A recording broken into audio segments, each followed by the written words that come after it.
Hello team, welcome to another ATP Geopolitics video with myself, Jonathan MS Pearce. This is a Ukraine war live stream concerning everything in the world.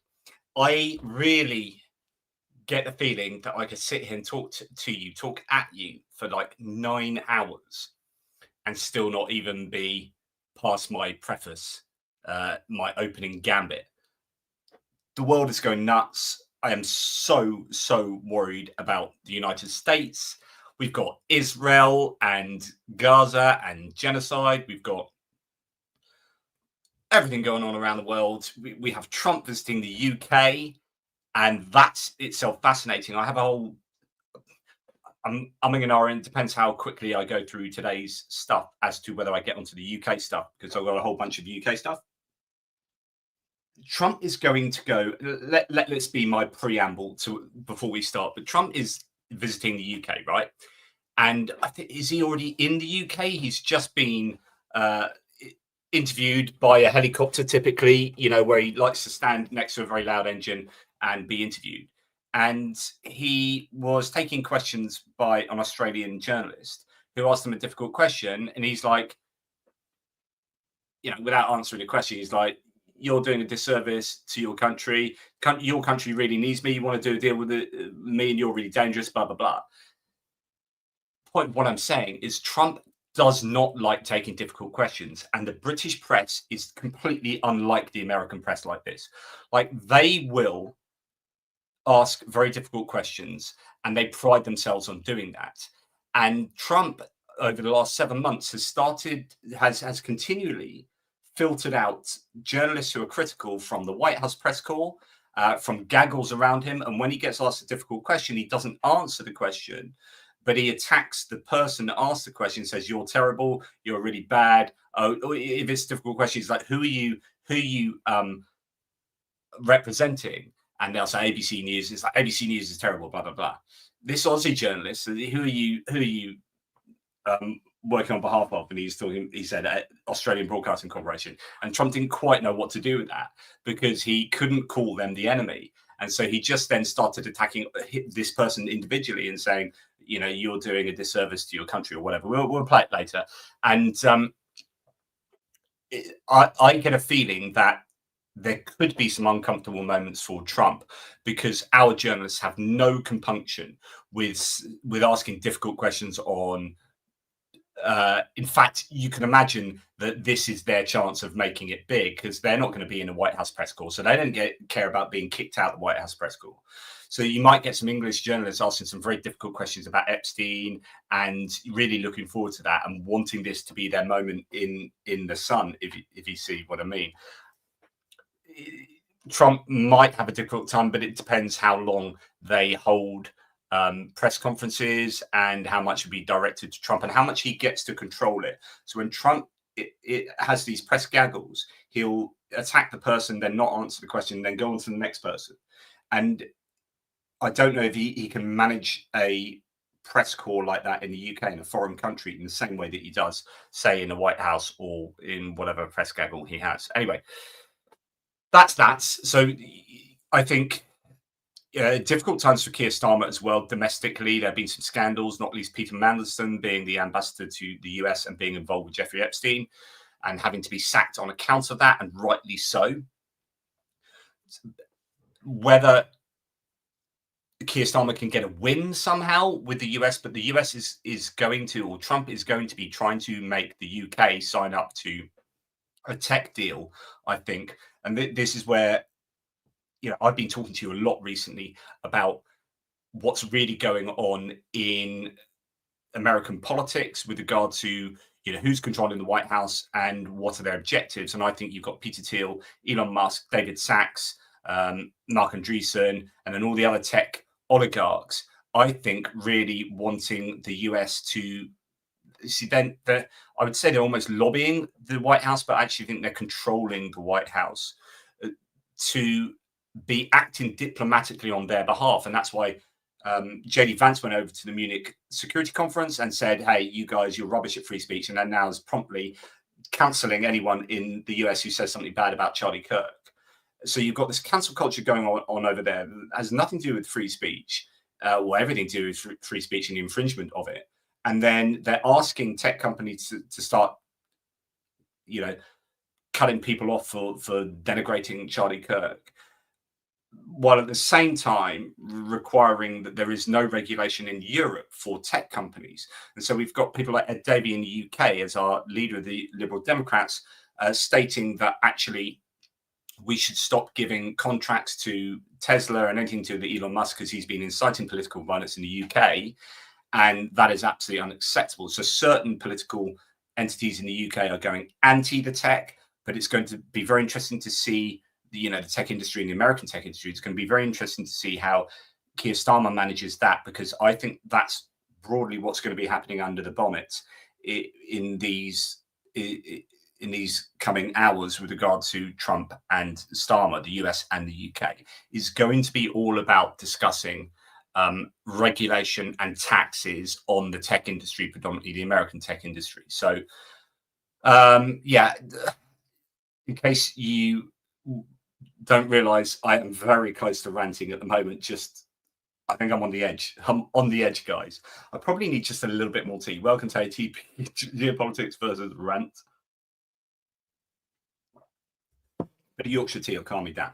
Right, let's go. Do you know what will calm me down? Talking about the Ukraine-Russia war, because that's calming, right? Okay. We're going to start with Shoigu arriving in Iraq. Wow. Okay, what a place to start. My views are that the US foreign policy is so all over the place at the moment. Their agenda, their positioning, they're leading from behind in trying to get Europe to do everything and just sitting back and not doing anything themselves. And that's what's making me really angry. And we're going to come to that in a second. That this is creating an opening for Russia, and you can add BRICS nations like India, China, etc. But for Russia to go around the world, you can see them starting to influence nations that are pretty important to the United States. So the US and their relationship with Iraq is obviously quite complicated and involves a couple of wars. But for Russia to visit, for Shoigu to visit Iraq and start rubbing shoulders with the Iraqi regime there, I think is really interesting. So he'll meet with Iraqi political and military leaders to convey the Russian side's intention to further strengthen and increase cooperation in the field of security. Are they going to do to Iraq what they've been doing in the Sahel region of Africa, and how will that play with the Americans, where they have security operations taking place in Iraq as well? But anyway, even though I started there, that's a kind of like, I think that there is a political weakness at the heart of the White House in terms of foreign policy. There's a lot of bombastic rhetoric, and there's a lot of flexing with regard to tariffs and trade wars, but they're as much against allies as they are against adversaries.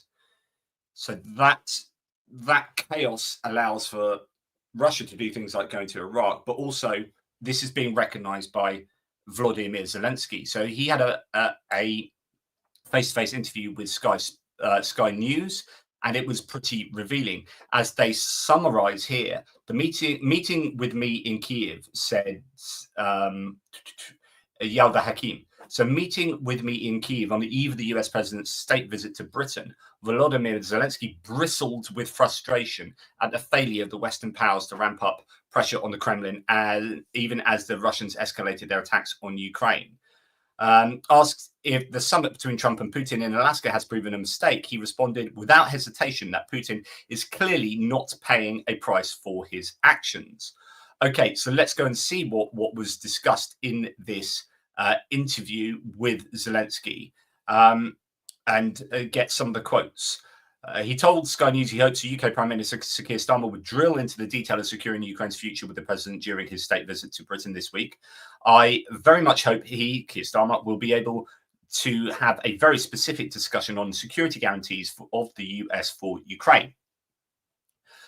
Before we end the war, I really want to have all the agreements in place. I want to have a document that is supported by the US and all European partners. This is very important. To make this happen, we need a clear position of President Trump. Mr. Zelensky also urged the US leader to take strong personal steps to stop Putin after Trump urged NATO allies to stop buying Russian oil and put tariffs on China to pressure Moscow. I believe that the US is strong enough to take decisions of their own. He said, I believe Donald Trump can give us air defense systems in quantity, and US has enough. I'm sure that the US can apply enough sanctions in order to hurt the Russian economy. Plus, Donald Trump has enough force to make Putin afraid of him. The implication here is, but he's not doing that. So Putin is not afraid of Trump because Trump is not doing those things that he threatened he would do. Quote, I'm sure the US can apply enough sanctions in order to hurt the Russian economy. And Donald Trump has enough force to make Putin afraid of him. Europe has already introduced 18 sanctions packages against Russia. And all that's lacking now is a strong sanctions package from the US. This is the key. So Zelensky has told the world that Europe is doing enough on sanctions. It's about time that the US starts or continues with their previous approach to sanctioning, which under Janet Yellen and the Treasury, they were doing some really good things. And now it's understood that their sanctions are being relieved, that indeed they're not being upheld and enforced as rigorously as they were, and no new sanctions effectively, some were put on the other day, but no large scale sanctions be put on since January the 20th. You're hearing this from Zelensky himself. It's like, stop going after Europe to do X, Y, and Z. It's now up to the US to put sanctions on. Or if you're not going to put sanctions on, just bugger off and stop. I mean, this is me talking, not Zelensky. Stop making these threats and just not coming through on them. So if you're someone that's an American saying back to me, why do you keep having to go to America? This is up to Europe. This is Europe's problem. Okay, if that's the case, then bugger off and stop trying to get leverage out of Ukraine and Russia and this and that. Like, if it really is nothing to do with you, just go away and stop making things more difficult. Because at the moment, Trump is doing everything he can to benefit Russia. But I would argue very strongly that it's in the very best interest of the United States to have a strong Europe and a weak Russia and a strong Ukraine, and Ukraine prevailing. His comments came following criticism in his interview with Sky News at the presidential palace in Kyiv of the recent Trump-Putin summit in Alaska. He said to Trump, Mr. Trump gave a lot to Putin and that he should have paid more for it. I believe if it was a trilateral meeting with Ukraine included, we would have some result. The claim here is that, Putin was given too much. He didn't have to pay anything for it. And Ukraine wasn't there. It was about Ukraine without Ukraine. So on and so forth. I mean, this was a pretty frank interview with Sky News. And I think it shows the deep frustrations that the Ukrainians have with the American administration at the moment. Very revealing. I was just looking in the no, wasn't there in the live chat. No, sorry about that.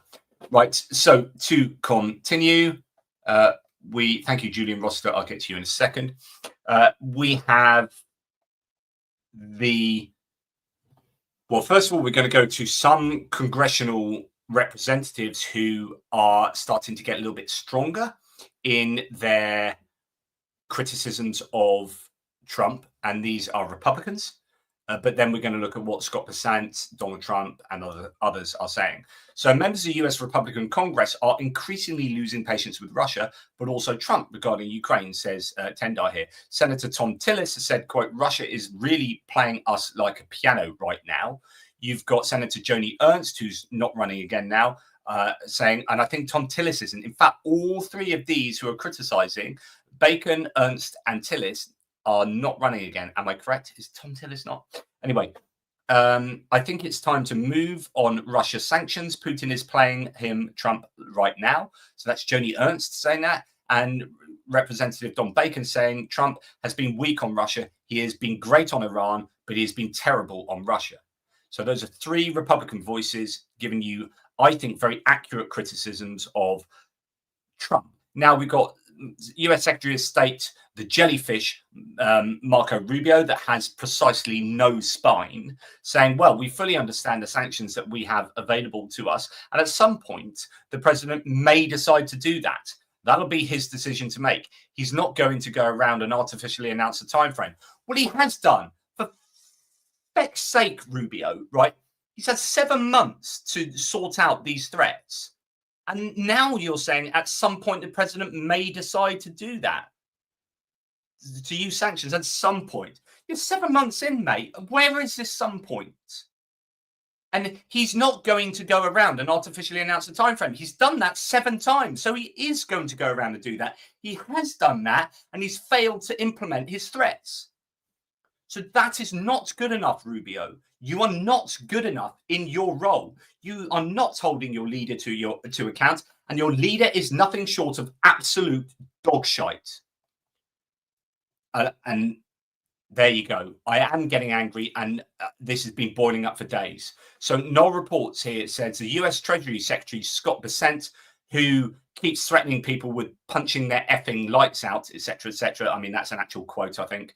He's been effing and jeffing at all of these other people in the White House who have apparently been bad-mouthing him to the president. Anyway, US Treasury Secretary Scott Bessent says Washington will not impose tariffs on China over Russian oil unless Europe does the same, reiterating, of course, what Trump said on Truth Social. He criticized EU states for still buying Russian oil and Indian refined products, even though the US buys Indian refined products. And he's not, I don't think, calling out Slovakia and Hungary by name there, stressing, quote, we expect the Europeans to do their share. Okay, right. Well, how about you take that up very, very explicitly with your best mates, Hungary and Slovakia? I guarantee you, he says, that if Europe put on substantial secondary tariffs on the buyers of Russian oil, the war would be over in 60 or 90 days. Europe must do their share now before the US slacks China tariffs over Russian oil. So now it's all on Europe to do their fair share, even though Europe are now putting together a 19th sanctions package. And Europe could say that same rhetoric back to the US. It's about time you stood up. In fact, that's what Zelensky has just said. So US Treasury Secretary Scott Bessent says he guarantees that, it would end in 60 to 90 days if Europe put secondary sanctions on. So Tim White says Scott Bessent reiterated the US will act if Europe acts and also stops importing oil itself. Does it sound reasonable? Well, yes, but here's the thing. Most analysts correctly point out that the US would financially benefit a lot with its own oil exports. However, no one seems to have considered it could be a carefully manufactured escape clause for Trump-Putin. The EU needs unanimity to pass the sanctions bill. Putin's buddies in Hungary and Slovakia can veto any action against Russian oil imports, in which case no extra tariffs can be imposed. Trump throws his hands up and says, well, I tried, blames the EU, stops all support for Ukraine. Putin, Xi, Orban and Fico are happy. This is what I said the other day, which is his statements on Truth Social, Trump saying, I'll put on sanctions on Russia and et cetera, if NATO do it first. And he said that he sent that letter to all NATO countries and all the world. And of course, now they're saying, and the EU need to do this. So now all NATO nations need to sanction the crap out of Russia and China and India. And all EU nations need to stop buying all of this oil and then sanction the crap out of Russia, China and India. And but it's not sanctioning. He's talking about tariffs. And I know, because Michael Vuchar is saying, look, why? I know you're in the live chat, Michael, saying, look, to me, why aren't you supportive of these tariffs? This is correct of the US to go after secondary attacks on and secondary pressure on India and China, and asking Europe to do the same and NATO to do the same. Here's the issue, and here is the deal breaker. Across the board tariffs are a freaking tax on the consumer. How many times have I said, I'm not getting angry with you, Michael. How many times have I said this in criticism of the US, right? Strategic tariffs, I don't have a particular problem with. You can try and do a little bit of protectionism and protect this industry by tariffing that sector in very precise ways. But if you're going to do across the board tariffs and the US is doing, and then the US is wanting us to tariff the crap out of all of these nations, then what the US wants us to do is all of our nations to put on taxes to our own electorate, which will make all of our political parties ruling very, very unpopular. It's just an insane thing for the US to expect all NATO and all EU allies to do. It would be incredibly inflationary. And what maybe he's trying to do is, well, if we're going to have pain, maybe somebody's actually convinced him finally that tariffs are a tax on the electorate, on the American consumer. He's saying, well, if everyone else is tariffing, then actually it's not too bad because everyone's in the same boat. So if we make sure everyone else tariffs, then our tariffs won't put us at a competitive disadvantage, et cetera, et cetera. So maybe that's partly why he's trying to get all of Europe and all of NATO to tariff, because he recognizes finally that tariffing everything from a US point of view is insane. And he's just disadvantaging competitively his own nation and his own business and economic entities.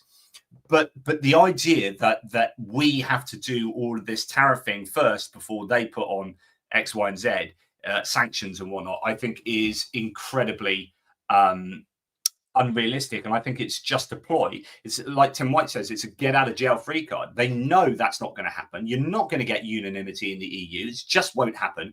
You're not going to get unanimity across NATO. That's not going to happen. And therefore, he won't have to put sanctions on Russia. And he says, well, they didn't do what I asked, so that's their problem. I'm not going to put sanctions on, even though he's threatened to 7 times in a row, and he's come up with some cunning plan whereby he doesn't have to do it. What I want to know is where the frick is Marco Rubio and Republican Congress people when they look at this abject weakness from just so frustrating. Now, when it comes to EU imports on Russian energy, who is it? It's Hungary and Slovakia. Who imports crude oil? Hungary and Slovakia. No other EU nations by the looks of it. And pipeline gas, largely Hungary and Slovakia. Now, LNG is still coming from Russia, but that is being weaned. We are weaning ourselves off in Europe of LNG. UK doesn't have a problem with this particularly. I think we did get 5% to be from Russia previously, but anyway, I may be wrong. That point being that Europe is weaning themselves off Russian hydrocarbons, and they are trying to expedite that with pushback from Slovakia and Hungary. But actually now Slovakia signed a 10-year deal with Shell PLC, and that will diversify their hydrocarbons portfolio. But yeah, so it's about Hungary and Slovakia, and yet I don't hear Donald Trump being explicit about Orban and Fico at all. Trump has now come out and said Europe has to stop buying oil from Russia. Zelensky is going to have to make a deal. So now you're starting to see the rhetoric shift back to the onus being on Europe and the fault being lying at the feet of Zelensky. I just think this is all a ploy. Now, I think Lindsey Graham, for what it's worth, he's been strong on a sanctions bill that he and Senator Blumenthal have put together that has the support of 85 plus senators in the US Senate. So really, really popular, bipartisan supported bill. But it's contingent upon Trump agreeing to do it. So Lindsey Graham says the POTUS is right, because of course he always says that, is right to demand that Europe stop buying Russian oil. The good news is that Europe has substantially reduced their purchases of Russian oil and gas. Actually, this is where Lindsey Graham is on the money. When it comes to buying Russian oil, it is now virtually down to Hungary and Slovakia. I hope and expect them to step up to the plate soon to help us end this bloodbath. So he's using Trump's rhetoric there. If not, consequences should and will follow. Now, this is useful because you've got a Trump insider, if you like. Lindsey Graham, he has a funny relationship with Trump and the Republican Party, but nonetheless, he is very explicitly here calling out Hungary and Slovakia and saying if they don't toe the party line, consequences should and will follow. Okay, interesting. Now, I'm going to go. Should I go there yet? No, let's carry on a second. Reuters reports Russia warns it will pursue any European state that tries to seize its frozen assets. after the EU considers using hundreds of billions to fund Ukraine. $300 to $350 billion in Russian sovereign assets remain blocked. And Dmitry Medvedev warns Moscow will press claims, quote, until the end of the century. So lots of threats and saber rattling from the Russians here with regard to frozen Russian assets and if they get utilized in a major way. And then Reuters reports that Russia's close to cutting oil output due to drone attacks, sources say. So on top of all of the potential woes for Russia in terms of whether the US will sanction them, et cetera, is the very obvious fact that the Ukrainians have shellacked a whole bunch of Russian hydrocarbon facilities. So Russia's oil pipeline monopoly Transneft has warned producers may have to cut the outputs following Ukraine's drone attacks on critical export ports and refineries. The attacks could force Russia, which accounts for 9% of global oil production, to ultimately cut output. And then we hear China threatens a decisive reaction if NATO countries under pressure from the US introduce tariffs on Russian oil. The Chinese Foreign Ministry spokesman has said. So they are not happy with the threat of these secondary sanctions.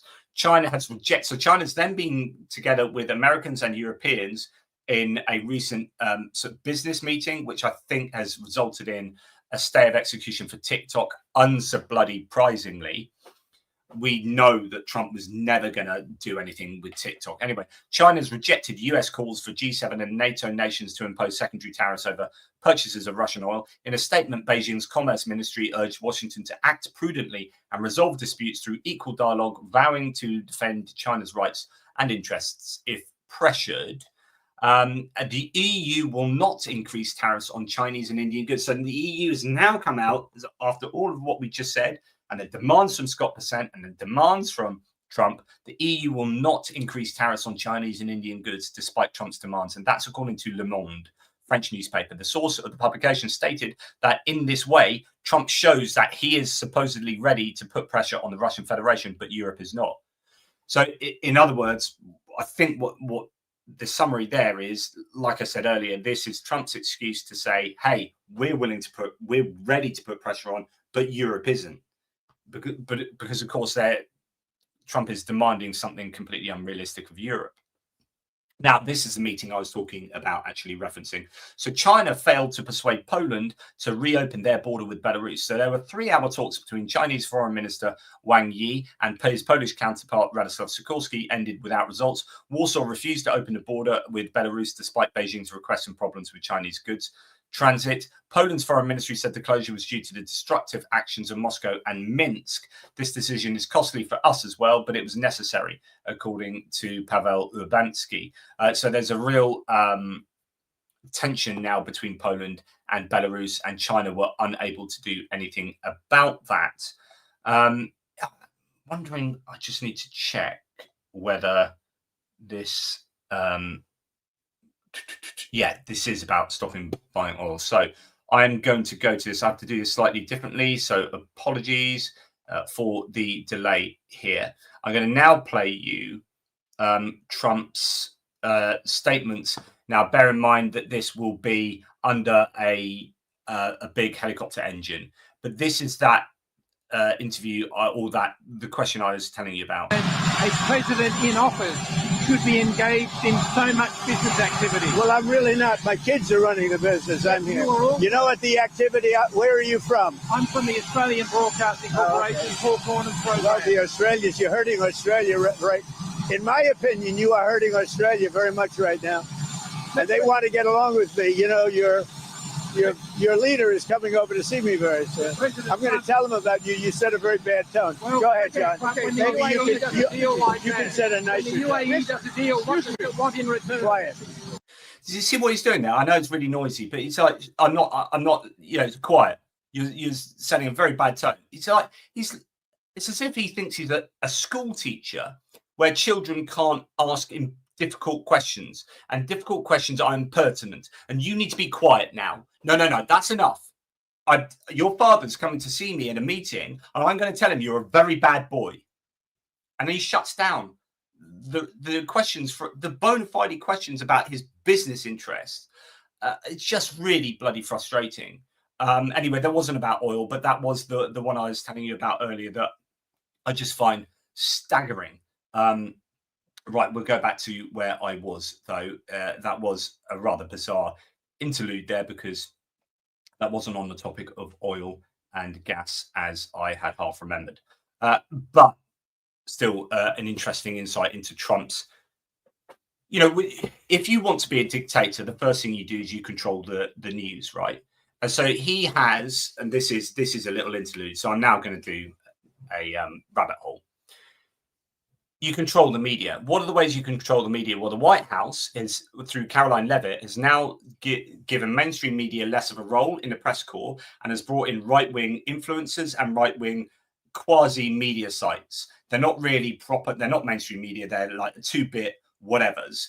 And they're now coming in and sitting where previously mainstream media was. And then they have an influencers chair on the right where they bring in people like Tim Pool and then so on and so forth. So you are diluting critical questions. You're diluting the media. Then you have places like the Pentagon where they got rid of 4 mainstream media permanent desks in the Pentagon and replace them with the Daily Caller, Breitbart, so on and so forth, and none of those people are going to ever ask difficult questions to the Pentagon or to Trump.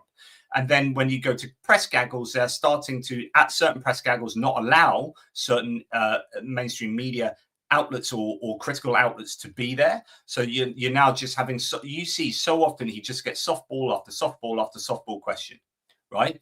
And so he's actually not used to having difficult questions. In the UK, our politicians are so used to it that every interview they have is just, every news site is trying to make it as difficult as possible for them.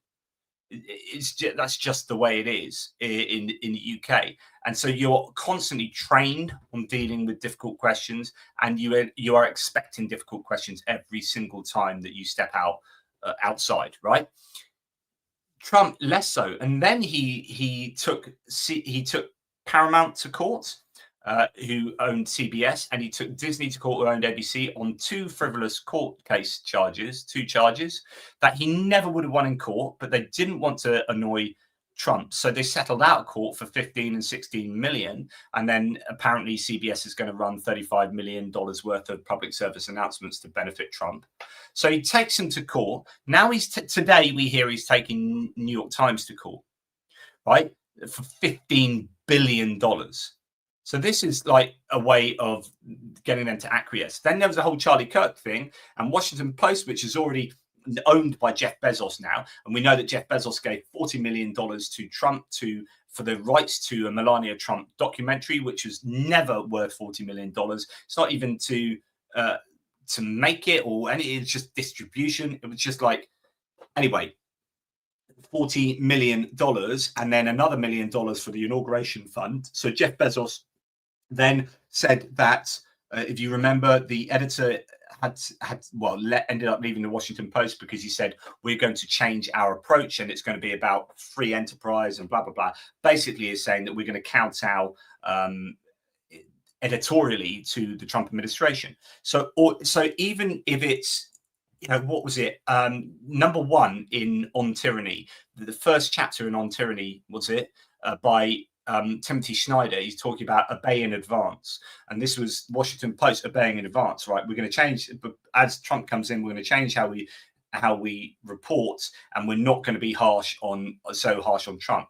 And then you had the sacking yesterday of one of their editorial team for saying things about Charlie Kirk, and now she's out. And you've got someone else from, is it News Nation or The Nation magazine, who they're trying to defund. And in fact, I'll come to this later. But anyway, like my rabbit hole is about, if you control the media, then you have no voices in public sounding off against you. And you are seeing the United States deconstruct their democratic institutions and mechanisms on a daily basis. Is now becoming exponential, where they were, before Trump came in, it was all about, we're freedom of speech. I hate cancel culture. Cancel culture is always the left. then they get in, and as you can see, the last week they are going full on cancel culture. They're cancelling anyone who says anything bad about Charlie Kirk. The people are losing their jobs. People are losing their funding. The Congress people are starting to talk about, bills and whatnot against, certain entities, and essentially freedom of speech is being infringed upon. And then Donald Trump last night in the White House said, someone pushed back and said, well, what about the First Amendment, as in the right to freedom of speech? And he's like, yeah, I'm not so sure about that. So he's literally telling the people of the United States he's not the least bit interested in the Constitution and freedom of speech. So it's super, super, super worrying. Now, here we have Viktor Orban saying the Swedish government lectures us about the rule of law. Meanwhile, according to an article by Die Welt, criminal networks are exploiting Swedish children as killers, knowing the system won't convict. A country once known for order and safety is now collapsing. Over 280, blah, blah, blah, and it continues. So the point being that Viktor Orban's having to go at Sweden, and I love Ulf Kristersson, the Swedish Prime Minister's comeback here, which is these are outrageous lies. It's not surprising coming from the man who's dismantling the rule of law in his own country. Orban is desperate ahead of the upcoming Hungarian election. Now, this is where I'm going to draw a parallel. So I've just been talking about the US and Trump getting the media on his side. This is something that Viktor Orban did and has been doing and has done, right? So people often say that the Project 2025 blueprint for the Trump administration is essentially following what Viktor Orban did in democratically backsliding in Hungary. And they're doing all the things, except they're doing it much, much quicker. In fact, they're doing it quicker than Germany did in the 1930s. So you are having attacks on universities, as you've seen with the funding, until they cancelled DEI, become more conservative. There was someone yesterday was saying, what was it, that 50% of all university lecturers should be conservative now. It's like, hang on, you've just gone mental about DEI because, people, we need to make sure there's equality of opportunity for Black people and people of color in the US. So we're going to have these initiatives to support them. You're going to get rid of that and now say, because we hate that kind of positive discrimination, and now we're going to say 50% of all lecturers have to be conservative. What the hypocrisy meter has just exploded in my head. But anyway, like the attack on the universities, the defunding of Columbia and Harvard and blah, blah, blah. You've got the attack on the judiciary and trying to control the judiciary and the lawfare and whatnot. You have like all the attack on freedom of speech is just taking Viktor Orban's approach to government. Oh, and by the way, grifting and being corrupt and making lots of money out of being in charge, as Trump's family is doing and Trump himself, which is exactly as Viktor Orban. And Ulf Kristersson is saying, Orban is desperate ahead of the upcoming Hungarian election. There are many people who are saying so much of the desperation of Trump at the moment is ahead of the very real threat of the November 2026 midterm elections. Because if you are looking at the data and the swing from the all the special elections that have been taking place in the US, there have been massive swings towards the Democrats. The Democrats have been over, even though you look at the Democrat polling at the moment and they're not super popular, right? That's if you ask how popular Democrats are on their own, absent of anything else. But if you put the Democrats against the Republicans in who would you vote for, like the data is very much in favor of Democrats. And they are overperforming in these special elections, every single one of them. Like the Virginia, they just won the Virginia representatives race. 75% he got to win, Walkinshaw. So Trump is very, very worried about November 2026. And the question is, like, what's he going to do to rig the elections? And soft and hard rigging, I mean. So, it's going to be gerrymandering, of course, but soft rigging in terms of controlling information spaces, controlling Twitter, controlling the media, having the media in his pocket, no no public criticism of Trump by difficult questions because you're controlling who asks you those questions. Getting people to, platforming Fox News the whole time and so on and so forth. And there's that form of rigging. And then how much will he do in terms of, stopping mail-in ballots and voting machines? And all of this is to come.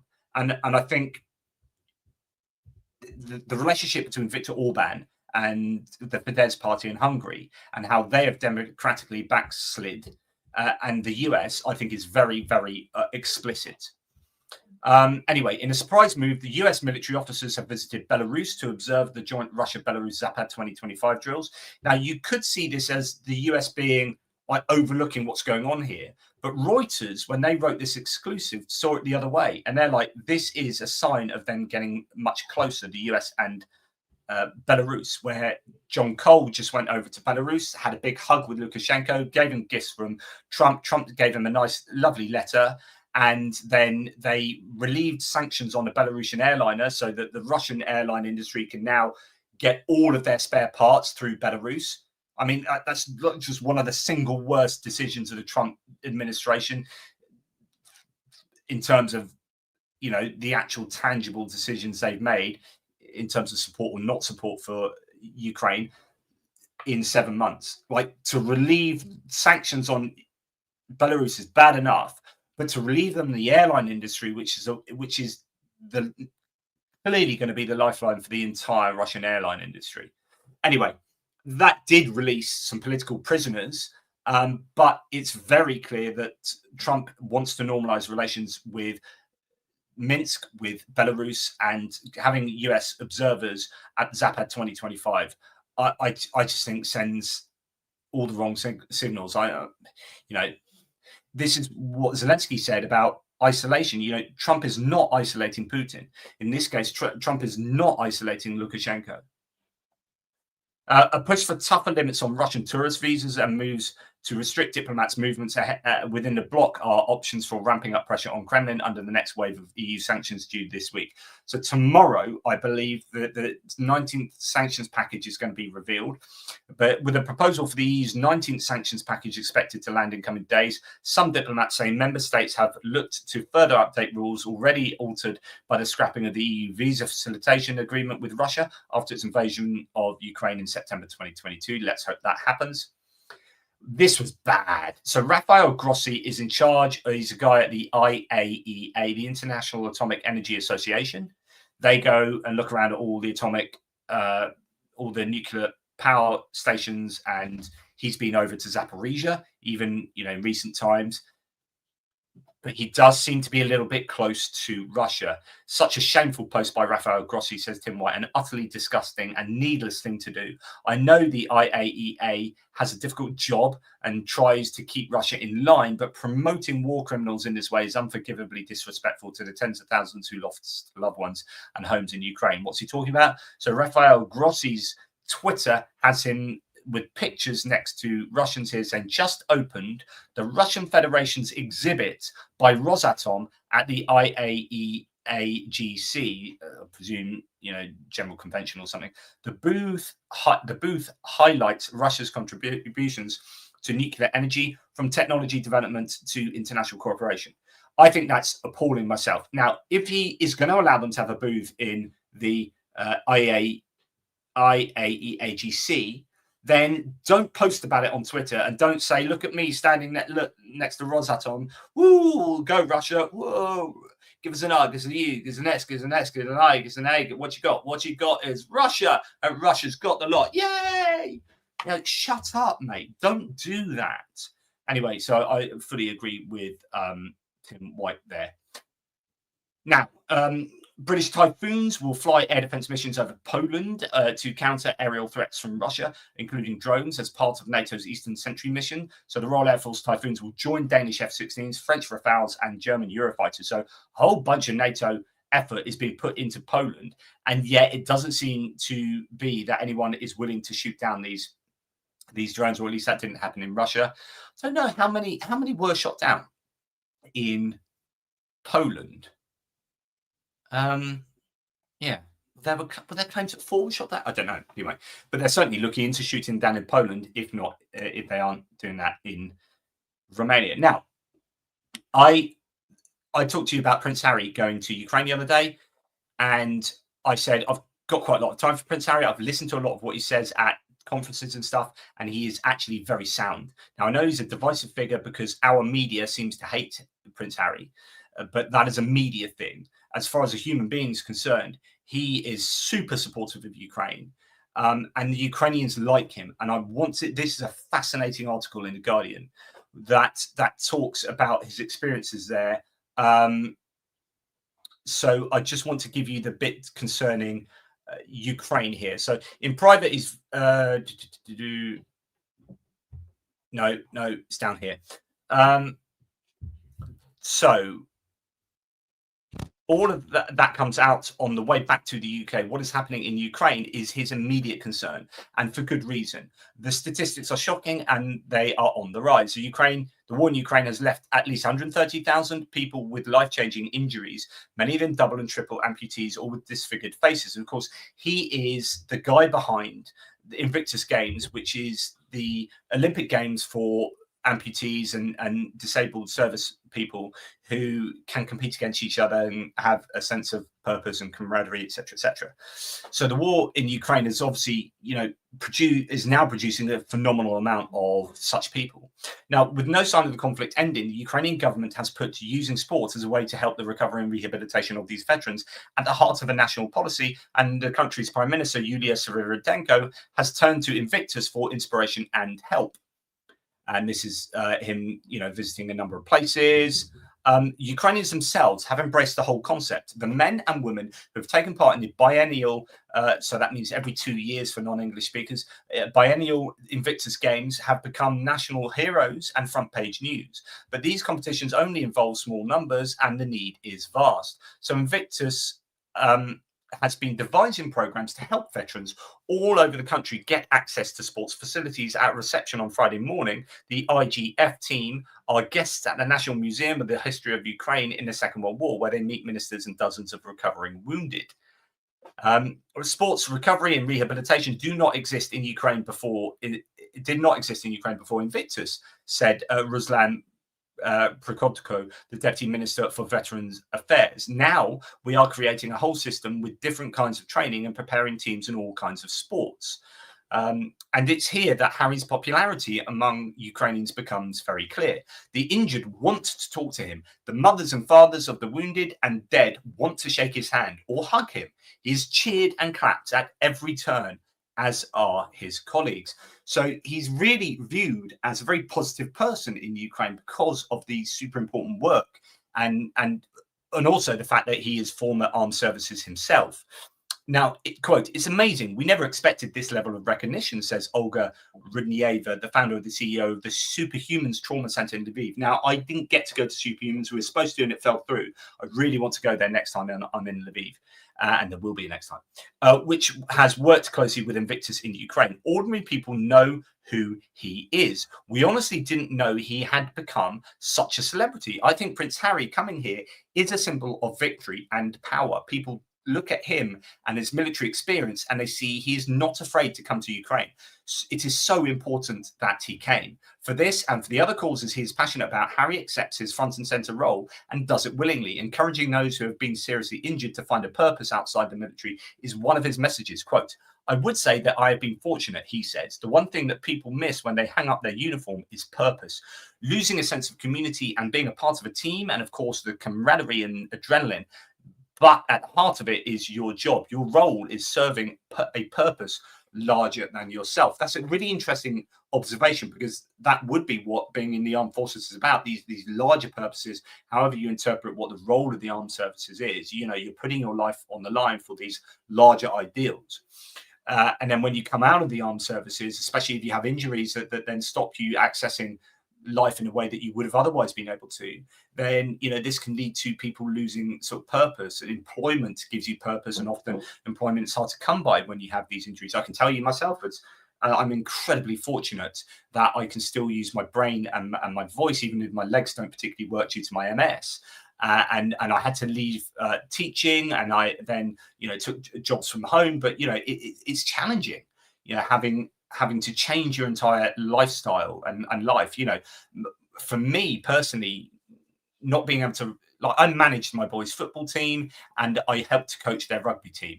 And of course, I had to give that up. I can't run anymore. So I can't do anything sporting with the boys other than maybe swimming in a pool with them when we're on holiday.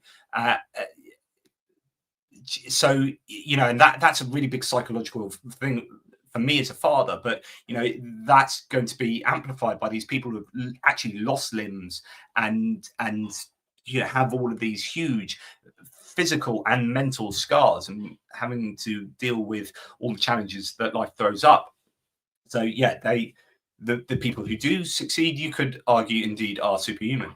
His work for Invictus, he says, has given him that after his military career. So that's kind of his purpose now. It, quote, saved me. Changing attitudes across society about disabled people is another core message. Quote, seeing people with prosthetics and life-changing injuries is going to be the norm in Ukraine for the coming decades, he tells The Guardian. Now, again, a personal story I've told you before, but when I went to Ukraine a second time, I got really ill. About 3-4 of us were really very ill with some virus that went around. Now, when I get a virus, as I have progressive multiple sclerosis, it can really affect my mobility, and I couldn't walk. And so I had to be wheelchaired around Lviv station as we were getting on the sleeper train. And they had no access. So I couldn't get up to the platform on the wheelchair, and getting the wheelchair itself was really difficult. And Yaroslava had to go and give out a passport in to get a wheelchair, and then had to run back to then get it back to almost missing the train type thing. And we had these big stairs I had to go up because there wasn't a lift to that platform, and I needed to get on that train. And of course, my experiences are going to be multiplied 100-fold in the coming years with all the amputees and disabled people in Ukraine as a result of the war.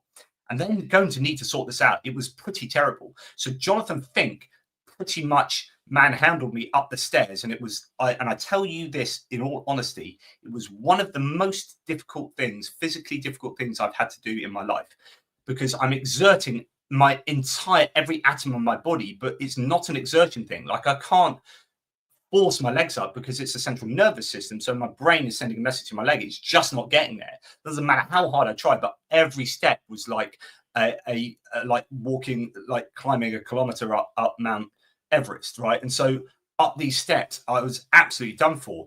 Then when I got put back on the wheelchair, got to the train, but the trains in their old Soviet era trains, and getting onto them is like they're sort of 6 foot up almost from the platform. So in the UK, the trains, when the doors open, it's flat from the platform onto the train, right? So it's very easy to walk on. Here they had to put steps down, and you had to get up the steps, and I couldn't move. And so in the end, Mark from the little whiskey shop literally had to pick me up and put me on the train. And then I couldn't walk, and all these people were thinking I was drunk. Literally, the people, the guys who were with me were like, we're pretty sure everyone thought you were just drunk there, and I wasn't. But that was just a massively difficult thing to do. And then the little sleeper train compartments were really not easy for me at all when I was in that state. And so now we are hearing that the train, Ukrainitsia, or whatever the Ukrainian railway entity is called, they have now developed disabled access carriages. But it's taken some time for that to happen. But it is a massive, the end result of all of this anecdote is that's a massive challenge for Ukrainians going forward, because they are going to have to make their whole country accessible. So, yes. It's going to be the norm in Ukraine for the coming decades. No one should feel embarrassed or ashamed about their disabilities. It's about flipping from sympathy to admiration and respect. Such is the need for men and women to fight the war. Some of the wounded have even ended up back in the military. A lot of the participants in the Invictus Games go back into active service, says Helen Doyley, the IGF's chief growth officer. Ukraine has become our key strategic priority because of the need there. Because of the need there is here. Anyway, you get the point. So later in the day, the team stops at Maidan Square in the heart of Kyiv, where an unofficial memorial to the dead has sprung up. It's a moving and ever-growing field of photos of the dead, flags, messages, and flowers. Harry wanted to lay a wreath, but as the crowds grow around him, he steps into the thick of the memorial to be on his own. Quote, I wanted to find a spot to lay the wreath in peace away from everyone. My God, it's like a maze in there. I didn't appreciate how far back it went. Honestly, it's one of the saddest things I've ever seen, but also one of the most beautiful. The war, he suggests, could and should have been avoided. It's also unnecessary. So after his visit, the prince disappears. His car heads off away from the convoy for about an hour, and then he returns to the group. He's coy and tight-lipped. The suspicion is he's gone to meet Volodymyr Zelensky, but neither he nor the president wants to admit it. Zelensky is a champion of the Invictus Games and has made it known that he wanted to meet the prince. The British government has made it known Zelensky it would rather he did not. That was a chat in diplomatic circles, at least. The theory was that giving the rebel royal a platform might not be smart politics on a day that Britain's new Foreign Secretary, Yvette Cooper, was also in town. But only one Briton is making the headlines in Ukraine on Friday. So there didn't want to be an official meeting, sadly, because Prince Harry is now controversial in royal circles in the UK. But actually, Zelensky really wanted to meet him, and he obviously would have wanted to have met Zelensky. So anyway, I just thought as a really interesting insight, and there's a lot to be said about disability going forward in Ukraine. Right. Sorry, I've been unable to get to your live chat. Yeah, that's an interesting idea from Ed Jones. Ukraine will sort accessibility, it will, and it will have to, but Russia will do nothing. There are many claims about the real challenges for disabled people in Russia and the lack of prosthetics and all sorts. Anton Gerashenko says ahead of Moldova's parliamentary elections scheduled for the September the 28th, so very soon, just after my birthday, Russia is making every effort to influence citizens' choices, including those of voters abroad. Maya Sandu said to the Financial Times in last year's presidential election, that's what she said, she relied on the diaspora community, so Moldovans outside of Moldova, to vote in support of EU membership, to secure victory and build support for the EU membership. But now it's going to be much more challenging. According to Moldova's Central Election Commission, Maya Sandu won an overwhelming majority of votes abroad, while inside the country she was narrowly overtaken by Alexander Stoyanoglu. Now Russia is targeting the diaspora. To spread propaganda, President Sandu said the Kremlin uses Russian Orthodox Church priests and the Martyroshka bot networks, which generate fake content under the guise of legitimate foreign media. The president of Moldova fears a repeat of the 2024 situation when Russian agents spread false bomb threats at Moldovan polling stations abroad, including in Germany. Last year, Moldovan security services detailed what they called was Russia's unprecedented interference in the country's electoral process, accusing Moscow of funneling vast sums of money to buy votes through an extensive network of trusted intermediaries.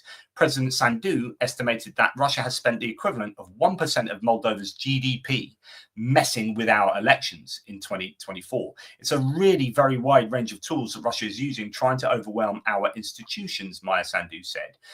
Key contenders, the pro-EU Action and Solidarity Party, which hopes to retain its majority and continue the path towards EU integration. Quote, given the pressure that we face from Russia and the threats that we face, EU integration is the only way for us to survive as a democracy, Sandu said. We do believe that the EU should find a solution so that both Moldova and Ukraine will get to the next steps.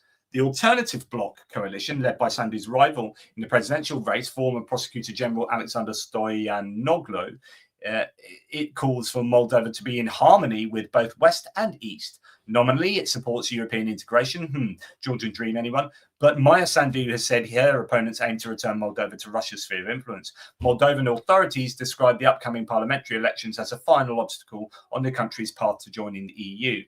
And the Kremlin understands this well, which is why it has thrown all its resources into preventing Moldova's European integration. So huge amounts of disinformation going around Moldova.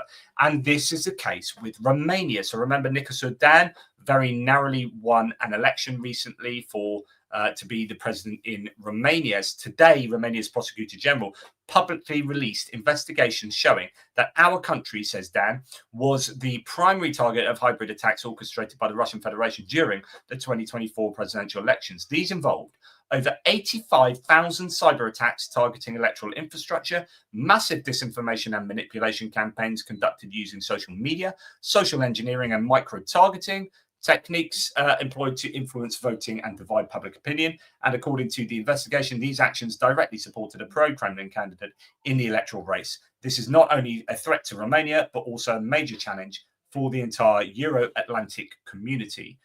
Huge threats all the time, because when you don't have general elections, you have presidential elections, maybe local elections, always elections going on. In all of these countries, in anywhere in the world, but Eastern Europe, and the influence from Russia is really tangible. Now, this is something that I actually find pretty distasteful.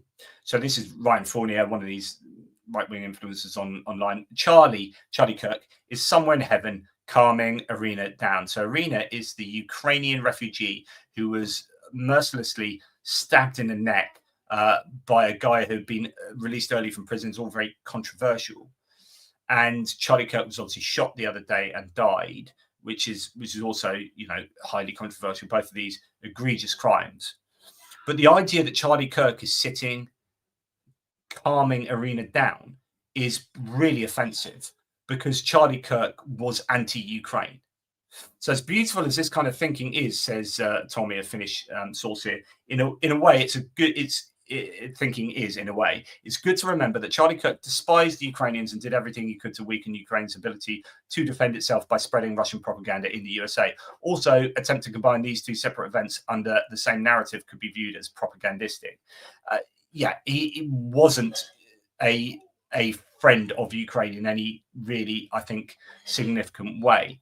Now, talking about influence in the US, it's worth reminding that the guy in charge of finding the killer and now finding out about the killer, although that seems to have gone very quiet. Maybe it's that he wasn't actually a transgender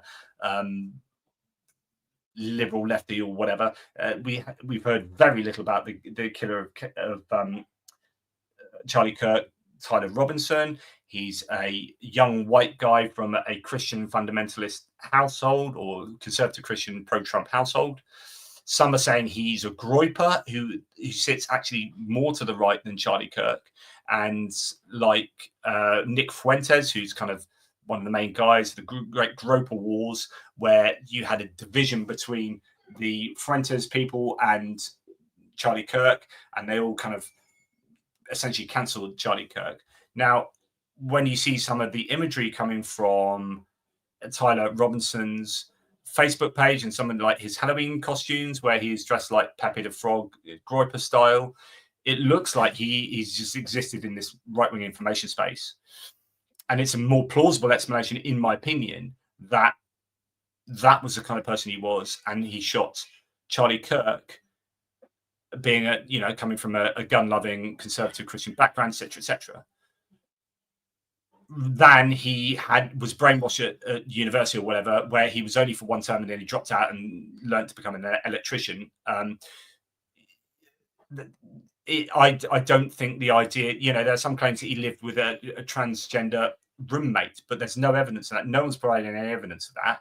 And the evidence we do have is he lived with his folks at home. So both those things can't be true. So I would suggest that it makes a bit more sense that he was the kind of Groyper person, but we just don't know enough yet. Is actually that's really the conclusion we should end with, that we just don't know enough. And they're keeping it quiet. Kash Patel is keeping it quiet. Now, there is a rumor that Kash Patel's job is not secure, that he could be one of the first big names to be sacked under Trump 2.0, that he doesn't get on with Pam Bondi. He doesn't get on with a number of people in the White House. They don't like him.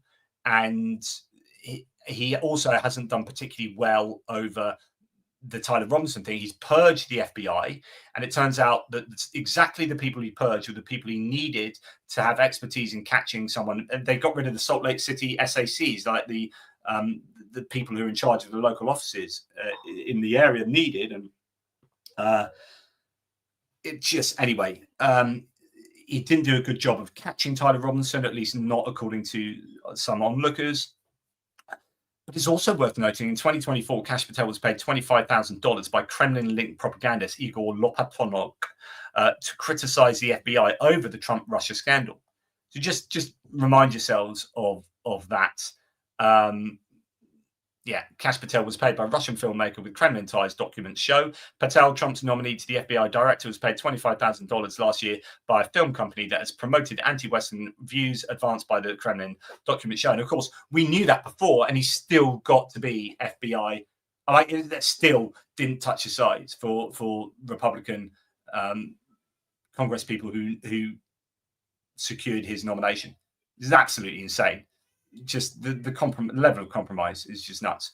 Now, I've been sort of looking a lot at British politics recently as well because of the Unite the Kingdom march that's just taken place. And I just saw this posted, but it came on my feed. I know, like, I don't follow the Labour Party. I'm not a member, and I have voted for Labour in the past, but I've also voted for lots of other parties.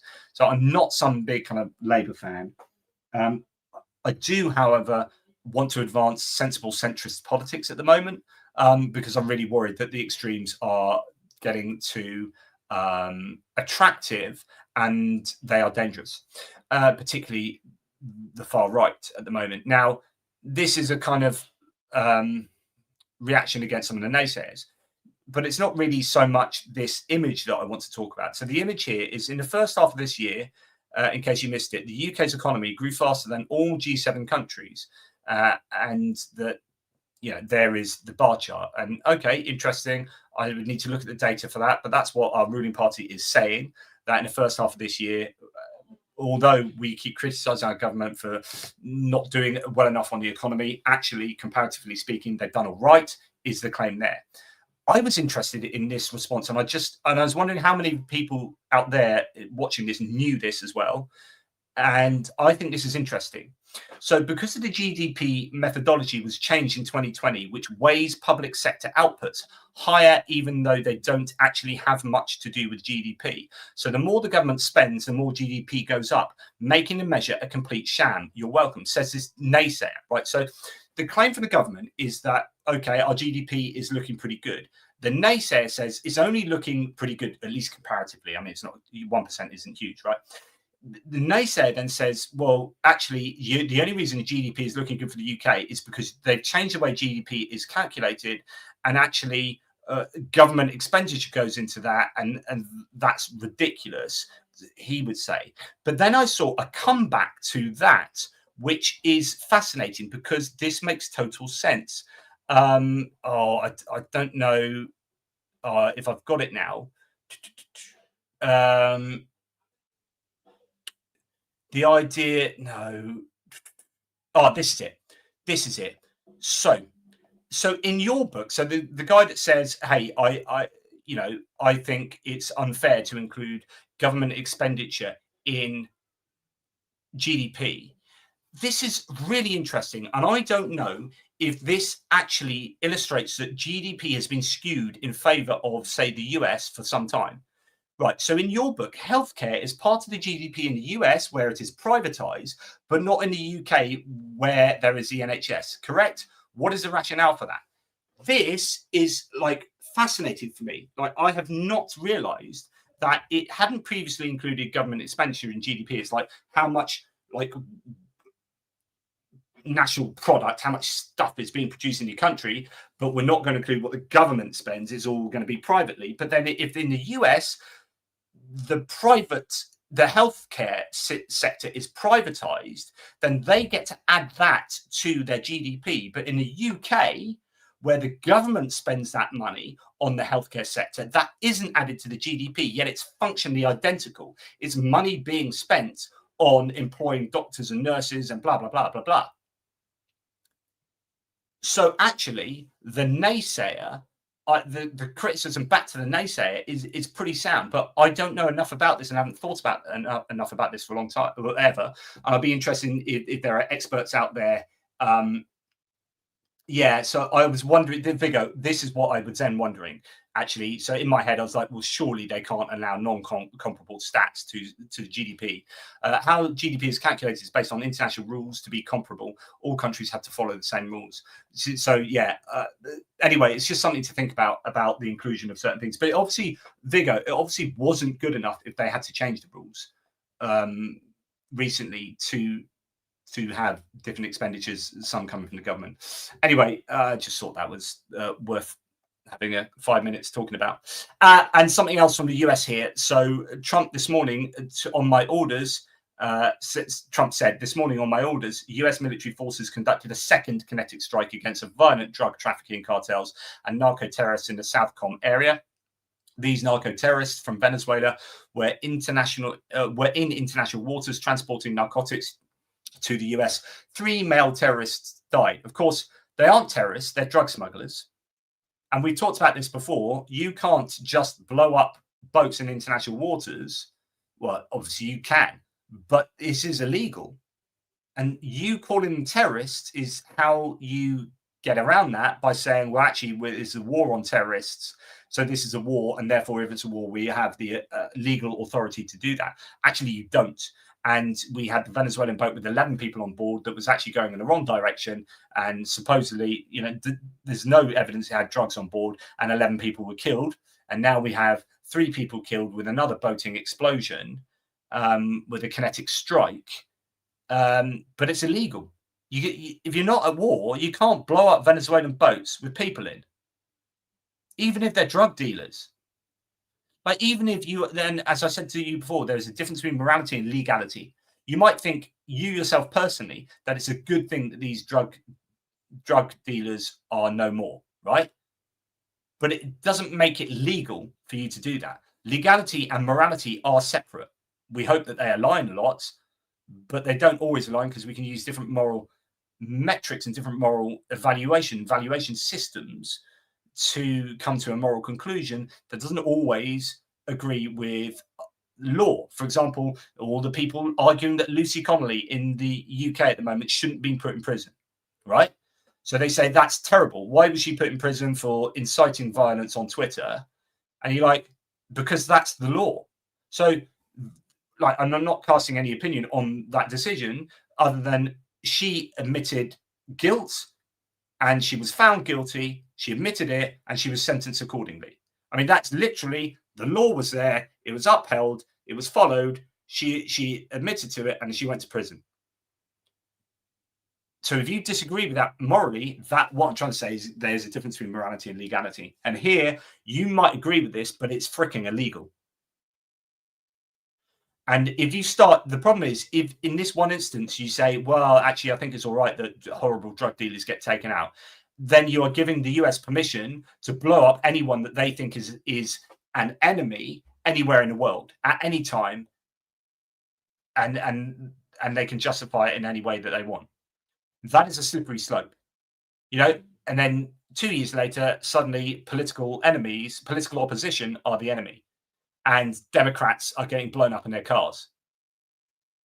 In the same way, like I said to you in the previous videos, like, if there were some drug dealers living across the street from me, like, I would not expect a missile to be thrown into that house and for the authorities not to follow due process. The due process is collect evidence, arrest them, use the evidence to convict them, sentence them.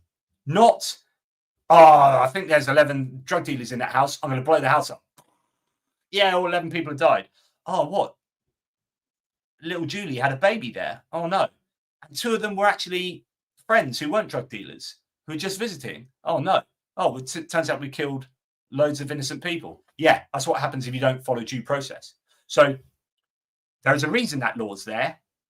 And I suggest, the US adheres to it. That's my opinion. And you know what? I'm going to stick to it. Okay, now I'm going to go to say hello to you guys. Hello, guys. What do we have to say? We're going to go on to talk about American politics in a second, because that's how I roll. Julian Rossiter, JP, I think you need to borrow Spinal Tap's rantometer. It goes up to 11. But why have 11, not 10? Yeah, but it goes up to 11. I'm dubious about watching the sequel, though. Who's popping? Thanks, Julian, by the way. Who's popping? Except the US won't help, you'll sleep better. I'm not sure what that is referring to, but I would like to sleep better. That's definitely true. Thanks, Who's Popping. Appreciate your support. Thank you so much to Kevin Force. Thank you to Michael Vuchar, who is tireless in his support for the channel. Thank you, Michael, and Kevin, of course.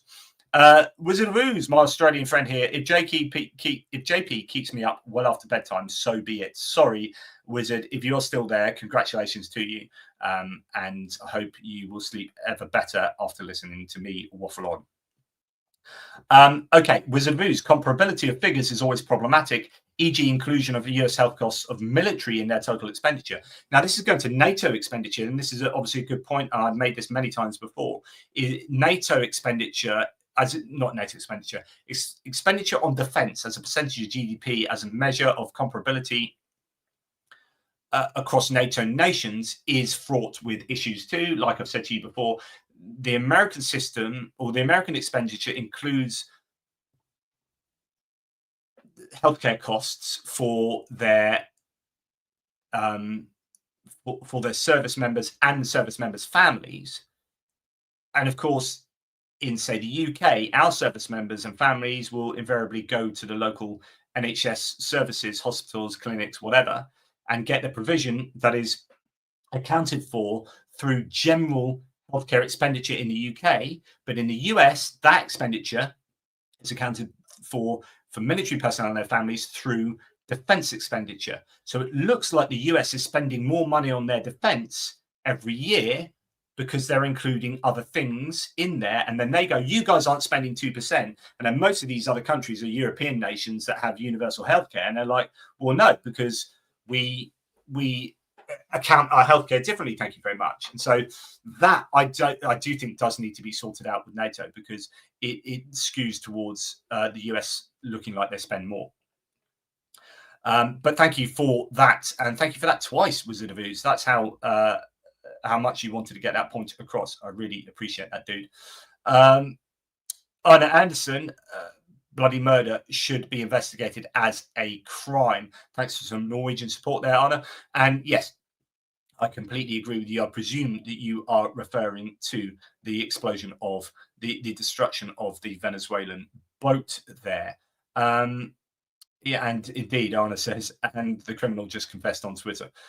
Yes, this is certainly correct. Right, now we're going to look at some American stuff now. Let's get rid of that. Move that to here. Share the screen. Do a bit of this. Where is that? You are over here. Here we go. There we are. Okay, so now I'm going to do this all individually because I'm going to play you some sound here. You've already listened to Trump have a go at that reporter. And of course, what we're going to talk about now is the attack on freedom of speech in the US. If you haven't watched my video on Charlie Kirk from, was it last night I did it? Please, or tonight, I don't know. Please watch it. I think it's one of the more important videos I've done recently, and it shows you the rank hypocrisy that is existing at the moment in the American political landscape. And it also shows you the assault on freedom of speech and the cancel culture that is being embraced by the right there as they're trying to round up people who have criticized Charlie Kirk. There's now supposedly an Excel spreadsheet database or something with 40,000 names on. They're trying to dox and get them to lose their jobs. And these are the people, literally, I showed you a whole torrent of people who said, now that Trump's in, cancel culture is dead. We hate cancel culture. It's fascist, blah, blah, blah, cancel culture. I hate cancel culture. And then 7 months later, they're like, yay, cancel culture. We want to cancel people. Let's cancel them. Someone's already been arrested at the University of Texas. And people have lost their jobs in the Pentagon, as Hegseth has been purging people who have said nasty things, as that they think critical things about Charlie Kirk. But of course, the thing is that if you believe in freedom of speech, you believe in the freedom to say things that you disagree with, that you might think is horrible and nasty. That's freedom of speech. So it's one rule for one for everyone else. So here's Trump here talking about the First Amendment, which is, right to freedom of speech. Oh dear. Well, I don't even have it on for you. Where's it gone? It's disappeared. Oh no. You were just looking at my stupid face. That's highly unfortunate. Okay, so here is Trump. I'll start that again. That's a violent radical left group. Okay, go ahead. I got peppered with a lot of comments for doing that. They still have their First Amendment right, though. They're still out there protesting. You've got an amazing team behind you. You've done. So you might not have heard that. So the question was still, they still have their First Amendment right. And he says, I'm not so sure. They still have their First Amendment right, though. They're still out there protesting. You've got an amazing team. I'm not so sure. I wish he hadn't kept talking then, because that needed to be really super loud. Trump saying, I'm not so sure they've got their First Amendment rights. So this is Trump rolling back the Constitution in front of the nation with FBI. Is that Pam Bondi? You got the FBI. Is that Chrissy Noem, the Secretary of Department of Department of Homeland Security Secretary there?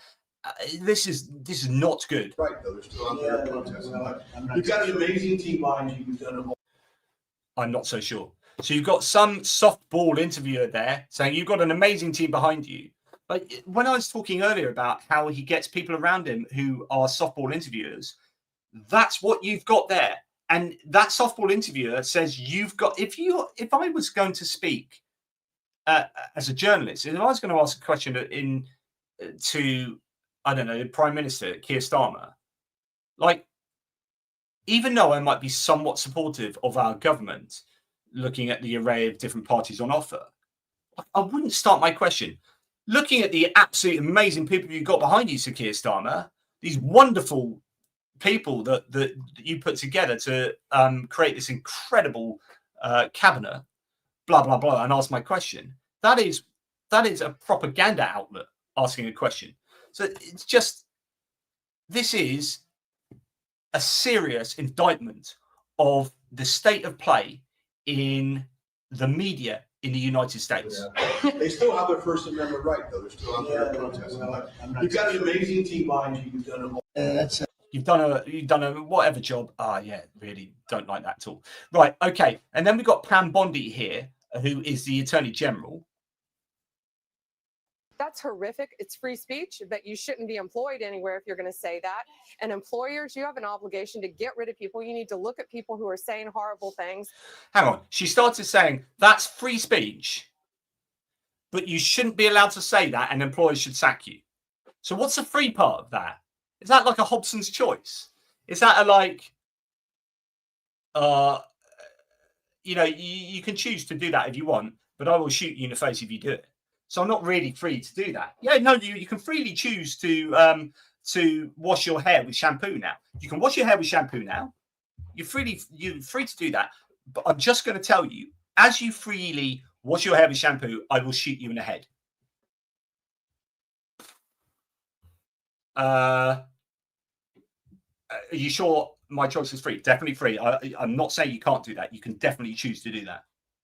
So that's ridiculous. So what she's saying is absolutely insane.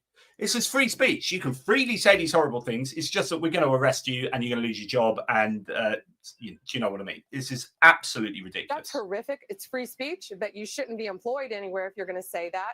And employers, you have an obligation to get rid of people. You need to look at people who are saying horrible things, and they shouldn't be working with you. Businesses cannot discriminate. If you want to go in and print posters with Charlie's pictures on them for a vigil, you have to let them do that. We can prosecute you for that. I have Harmeet Dillon right now in our civil rights unit looking at that immediately, that Office Depot had done that. We're looking at that. But Sean, that's horrific. It's free speech. Pictures on them for a vigil. You go in and print posters with Charlie's pictures on them for a vigil. You have to let. So she is saying, if you are a company, you have to let your employees use your company equipment to print pictures of Charlie Kirk for a vigil if they want to.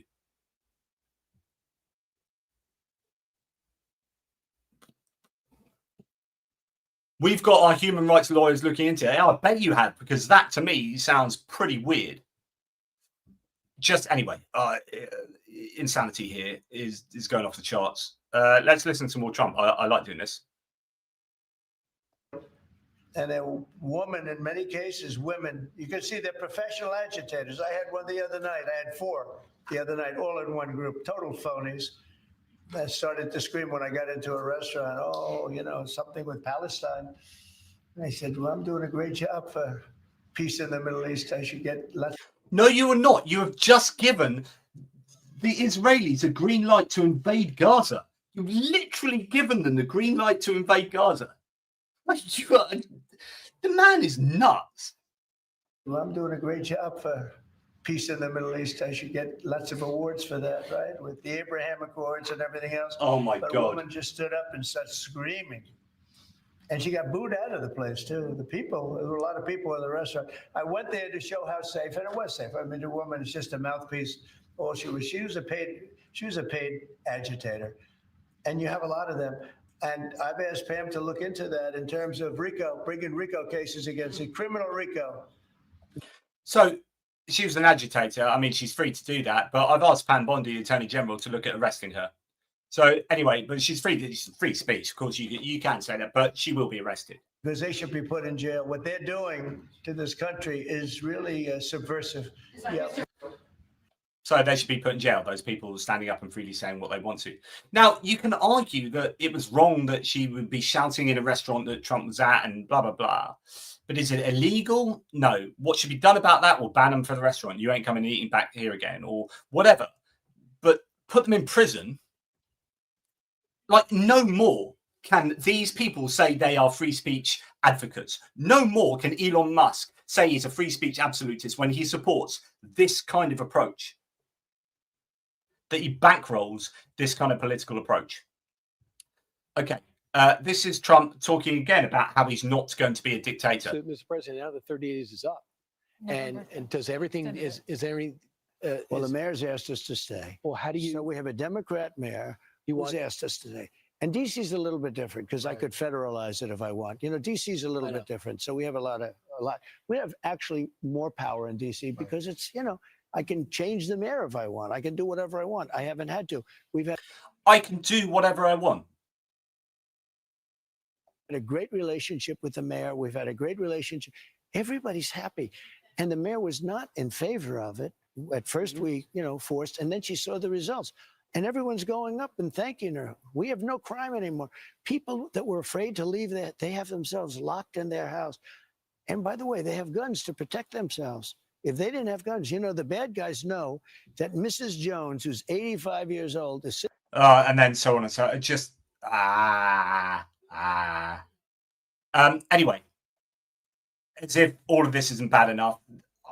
I don't know if this is the single worst thing, though. So to give you the background to this, Charlie Kirk was shot. The Republicans have come out and almost to a man, not entirely, but almost to a man and woman have said, this is a problem with the radical left. It's the left doing this. And then people on the left have gone, hang on, look at the data. The data shows very clearly that most murders and shootings and political violence is committed by the right and has been for decades. And then the Republicans either go, la, la, la, I'm not listening, la, la, la, or in Elon Musk's case, he tries to retrain his AI model so it doesn't come up with actual facts. Anyway, and one of the examples are, like, do you not remember July the 4th when Melissa Hortman was shot in her house with her husband and killed, and a dog was shot as well? And then another lawmaker by the same person, Vance Bolter, who's in prison and has just admitted to New York Post that he is a Trump supporting, I mean, he's a Christian nationalist Trump supporter, went and then tried to kill someone else and his wife. And do you not remember that? It was just a couple of months ago. And you've got an actual sitting lawmaker and her husband killed. I mean, you refused to go to the funeral. You refused to pick up the phone to Tim Walz because you said it wasn't worth it. Joe Biden went to the funeral, but you didn't, because you didn't give a damn because they were Democrats, and it went out of the news cycles within a week because how uncomfortable it was that a Republican had committed that horrific murder, right? So people are now saying, hang on, aren't there some double standards? So Nancy Mace was asked about this the other day, and she said she excoriated the journalist for bringing that up, said, no, we're talking about Charlie Kirk. You said, but you're saying this, but what about Melissa Hortman? No, we're talking about, you know, the cognitive dissonance reduction that goes on in the brains of these people is insane. But Donald Trump here, when asked about Melissa Hortman, because he's lowering the flags for Charlie Kirk, but didn't do that for Melissa Hortman, who was a serving lawmaker, his answer? Mr. President, in retrospect, given all of the moving ways that this White House has paid tribute to Charlie Kirk, Right. do you think it would have been fitting to lower the flags to have staff when Melissa Hortman, the Minnesota House Speaker, was gunned down by an assassin as well? I'm not familiar. The Minnesota House Speaker. I'm not familiar. Who? I'm not even aware this happened. I'm sorry. Who? Melissa? What? Who do you what do you flip? Thingamy Bob? Who do you what? Oh, I don't know anything about that. So I've just been living in a cocoon for 7 months. I didn't realize any of this had happened.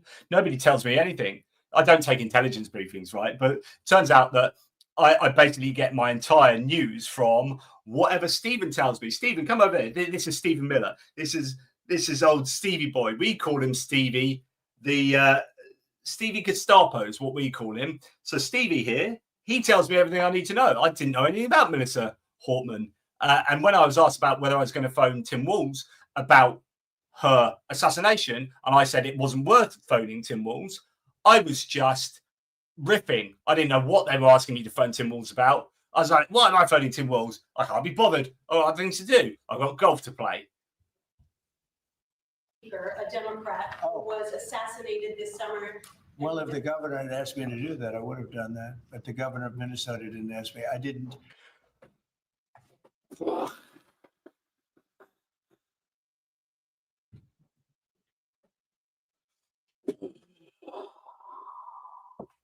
My head can't take this anymore. My head wants to just fall off my body in reaction to, like, my brain is imploding, like there's a black hole forming. Jesus wept. The Minnesota House Speaker, a Democrat, was assassinated this summer. Well, if the governor had asked me to do that, I would have done that. But the governor of Minnesota didn't ask me. I didn't. I wouldn't have thought of that, but I would have if somebody had asked me. People make requests for the lowering of flag, and oftentimes you have to say no because it would be a lot of lowering. The flag would never be up. Had the governor of Minnesota asked me to do that, I would have done that gladly. What's that word? What's that word? It's a British word. Oh yeah, bollocks. Absolute bollocks. And now he's going to designate Antifa as a terrorist organization. Antifa finally a domestic terror organization? Well, it's something I would do, yeah. If I have support from the people back here, I think we'd start with Pam, I think. But I would, if you give me, I would do that 100%, and others also. But You plan on designating? So designating Antifa, and what you, I think, start seeing is he's already talked about, say, George Soros being under a lot of scrutiny. You're going to see donors and the organizations that they fund, activist organizations for Democrats, being harassed. And this is what I was talking about earlier in terms of what Viktor Orban has done in Hungary, and following that and just going to town with rigging the election going forward. And the ways that you rig the election is stopping the opposition from being able to function. Stop their funding, stop their activism, stop this, stop that, mail-in votes, mail-in ballots and voting machines, gerrymandering, and control the media, control the narrative, control Twitter, cancel culture, anyone that gives, purge all the government organizations, left, right and center. This is it. This is, like I said to you the other day, this is like the Kristallnacht moment, the Reichstag moment before Hitler was able to do what he ended up doing. I don't mean that necessarily from like the analogy to German Nazism, but just from this being one of these moments where you get the precipitation of a complete change of political ideology. This is a moment in American history where the country is teetering, and it's teetering so very freaking dangerously on the edge that I'm in, and I'm not American, but I can see this being imported through Farage and Reform and the growth of Advanced UK, which is Tommy Robinson. If populism gains hold here and in Germany through AfD and in France through Rassemblement National and in Romania and Moldova and in here and in there with the help of Russia, then I am freaking worried about democracy in the world. I'm freaking worried about our freedoms and our futures. And I'm particularly worried about American people at the moment, because if I was American, I would be trying to take Valium on a daily basis or something. I would be close to having a head implosion on a nightly basis. Now, I don't advocate panicking. I advocate, calming down and sensibly thinking what can be done about this. And political activism is your best option. Now, I'm not sitting here trying to advocate Democrats over Republicans, but actually, I think we're in a stage where it looks to me like the American government is functionally attempting to become a dictatorship or some kind of authoritarian regime. Now, you may laugh that off if you're a Republican. Hopefully, you're a Republican who is a sensible Republican and an old school conservative or a fiscal. If you're a fiscally responsible Reagan Republican, you should be crapping yourself now about the big beautiful bill that's just been passed to whack up the deficit, so you're going to be paying down the debt on the country, and that's going to be most of your outlays, financial outlays. And the tariffs and just anyway, I don't know how you can support Trump unless you are just the most avid anti-immigration person, where that is all you care about, and it allows you to forgive Trump for everything else he does, or it makes you through cognitive dissonance reduction, try and justify, post hoc rationalize all the other things he's doing because you like him so much for immigration or something. I take a look, no matter who you are out there, always think about why you think what you think. Am I doing this because I had a prejudged position, which I'm now just going to double down on? And if I'm doubling down on it, then what are my mental heuristics? What are my mental kind of mechanisms that are being used to justify everything that if Obama had been doing, I would have been going absolutely nuts at? Think about why you believe certain things and why you justify certain things. What is going on in your own head? I do this to myself all the time, and not that I'm in any way, shape, or form perfect. I'm as equally biased as everyone else out there. But I think, Richard Feynman said, the easiest person to fool is yourself. So, that's the person you've got to be harshest on when trying to work out what they believe and why they believe it. Yourself. Okay, so what happened last night then is JD Vance went on the Charlie Kirk show. So he took over the podcast. The vice president, this is how political it is. So Charlie Kirk is shot and a vice president takes over the show, and he interviews on the show the deputy of White House policy, Stephen Miller. That's the show. It's basically a propaganda outlet for the White House. It was insane. And he said, I want to see Antifa. Sorry, he didn't say this. This is JD Vance on the show just spouted a load of lies. And he also said, while our side of the aisle certainly has its crazies, it is a statistical fact that most of the lunatics in American politics today are proud members of the far left, said JD And while Vance. our side of the aisle certainly has its crazies, it is a statistical fact that most... No, it's entirely wrong. It's a statistical fact that the opposite is true. ...of the lunatics in American politics today are proud members of the far left. And of course, it depends how you define lunatics, but let's talk about it in terms of political violence, because that's a context. And here's JD Vance smiling with Steve Deese, and here is Steve Deese declaring, I want to see Antifa members hanging from the gallows in Trump ties. That's what I would like to see. So it's this like, okay, well, here are the lunatics you are hanging around with. Anyway, this is what JD Vance was espousing last night. Of course, we have to make sure that the killer is brought to justice. And importantly, we have to talk about this incredibly destructive movement of left-wing extremism that has grown up over the last few years, and I believe is part of the reason why Charlie was killed by an assassin's bullet. We're going to talk about how to dismantle that and how to bring real unity that can only come when we tell the truth, and everybody knows that they can speak their mind about the issues of the day without being cut down by a murderer's gun. But if you speak the mind that I don't like, then we dox you, then you lose your job, and we purge you from government positions. Like, the hypocrisy is insane. Is absolutely insane. Now, Mehdi Hassan on Chris Cuomo here actually corrects JD Vance pretty well. How would you analyze what you're hearing in response to this murder from the left?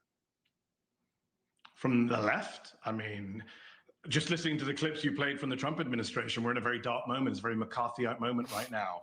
I've been listening to your show. You made a lot of good points. The biggest point I think you've glossed over is the crackdown on free speech, this targeting of people for their views. I thought Charlie Kirk was supposed to be a free speech martyr. Why are the right using his death to crack down on free speech and American rights and go after this amorphous left? JD Vance lied today on the Charlie Kirk show when he said the statistics are clear that this is a left-wing problem. It's the exact reverse.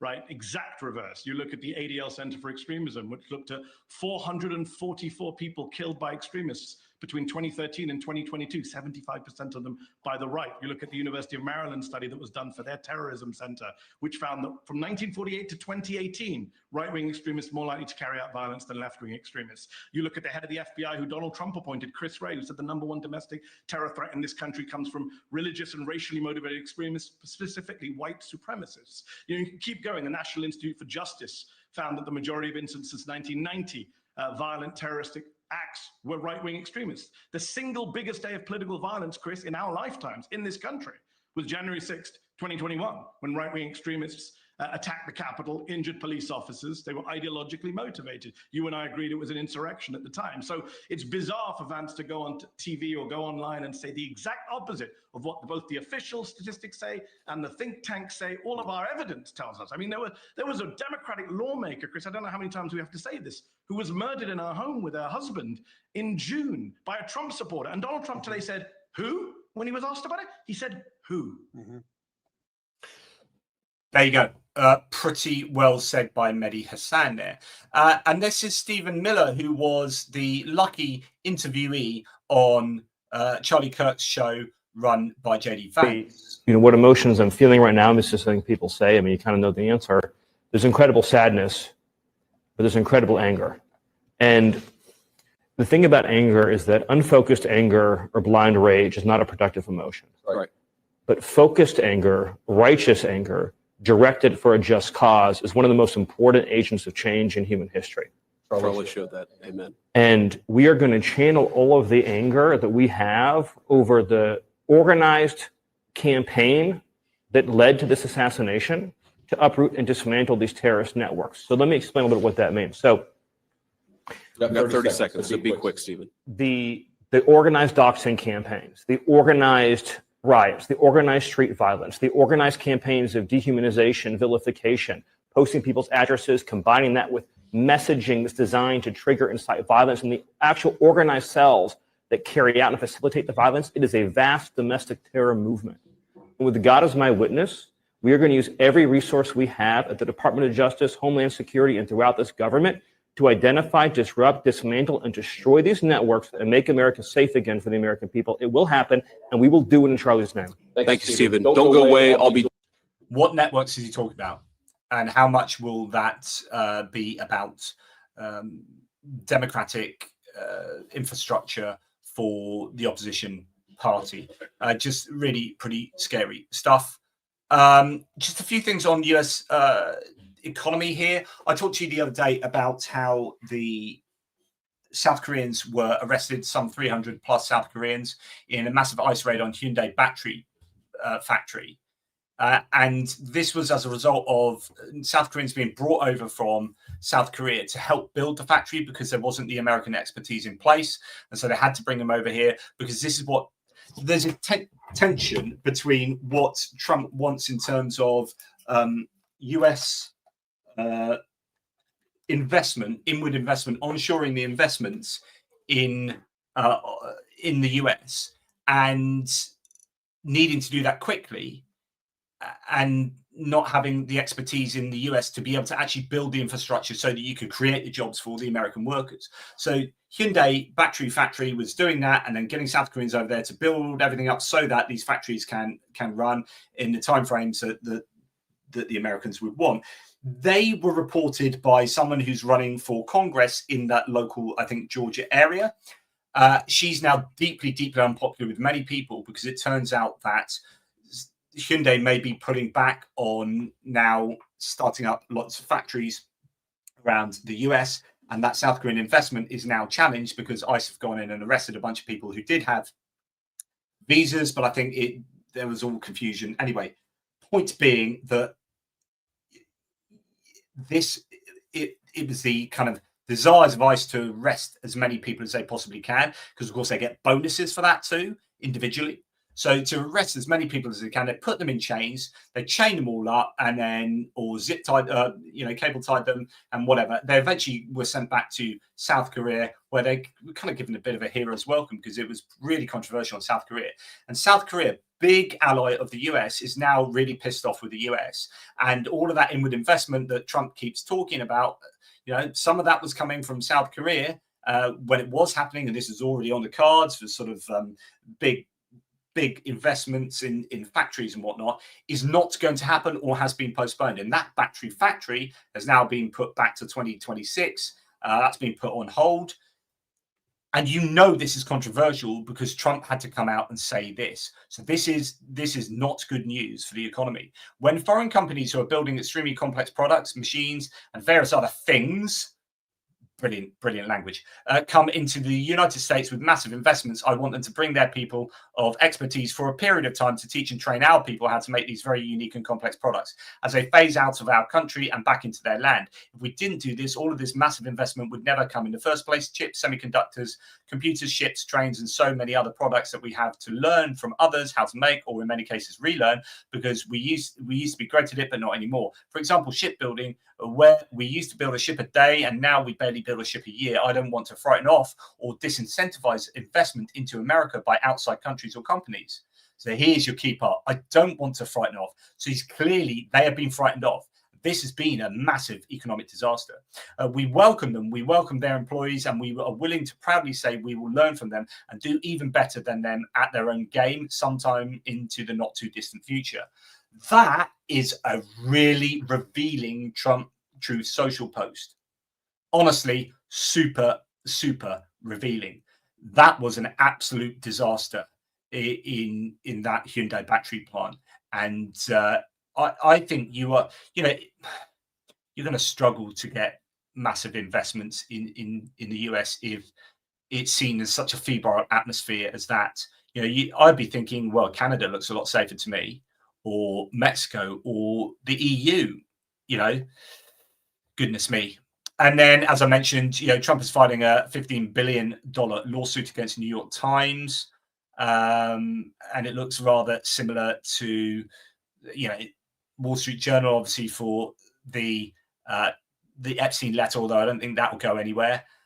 That's interesting because Wall Street Journal is owned by Murdoch, but you had, as mentioned already, Disney and Paramount. Now, Paramount had to agree that money outside of court because they needed to do a merger through the FCC with Skydance. And if they didn't settle out of court and pay Trump all that money, then they would have been unable to merge. And of course, the merger was worth way more than the $15 million they gave Trump. So that's just the cost of merging. And now they're a multi-billion-dollar entity, huge entity now, Paramount Skydance. In fact, they're looking to buy Warner Bros. Discovery, including CNN. So this could be a real worry for controlling the media, because already CBS has put in Barry Weiss, I think they're going to put in, and they're changing CBS News to be more right-leaning and right-looking, in line with that $15 million payout they've done, and Stephen Colbert has gone or will be going. And if they take over CNN, then CNN is likely to follow suit. So this is about controlling the media, and it is super, super, super worrying. And not just controlling the media, but stopping democratically elected people who you don't like getting into power. About a month ago, I was going to do a whole section on Trump's approach to Mamdani. And this is not the first time he's threatened Mamdani. And these are actually even more explicit ones previously, but I didn't do the video in the end. And I deleted all my tabs. I only did that 2 days ago. I had them waiting for about 6 weeks. But anyway, Trump came out and said, I don't know if you know, but there's a guy called Zoran Mamdani, who is, some people are seeing as like this commie guy running for New York mayor, and he's very popular. In fact, he's not particularly. I was listening to a Republican economist the other day saying, if you put Mamdani in Europe, he'd just be a pretty bog standard social democrat. If you look at his rules on like his ideas for rent capping and this and that, they're all pretty. There's nothing too crazy about this guy. But because this is the US, he's being painted as some massive communist, both by corporate Democrats and by Republicans. So anyway, Governor Kathy Hochul of New York has endorsed the little communist Zoran Mamdani running for mayor of New York. This is a rather shocking development and a very bad one for New York City. How can such a thing happen? Washington will be watching this situation very closely. There's your threat. Washington will be watching this closely. No reason to be sending good money after bad. In other words, he's threatening already to defund Washington based on who is democratically elected. That is what dictators do. Well, the first thing they do is not allow democratic elections. But if you do, in this hybrid period, if you have someone that is elected that you don't like, then you defund them, as he's threatening to do with certain states with funding and FEMA and all sorts. So,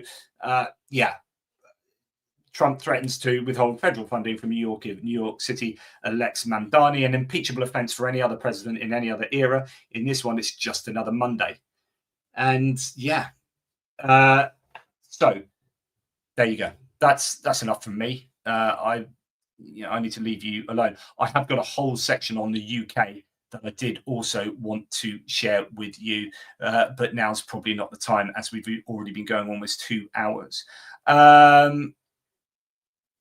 I hope this isn't true. God, Japan going to BRICS just to pee Trump off. I'm sure that's not happening. Please tell me that's not happening. I missed something in the news. Right. Anyway, I don't know if there are many comments that are worthy of note. There will be, of course, because you guys are amazing, but I haven't had time to look at them. Thank you very much to War of 1812, gifted 5 ATP Geopolitics memberships. Thank you very much to my Canadian friend, I assume, there. Thank you. Wizard of Ooze again. That Kurtz killer lives in that Kurtz killer lives is a problem for Trump's allies. If he doesn't plead guilty with no exception or die in custody, evidence may be inconvenient. I do wonder. I really wonder.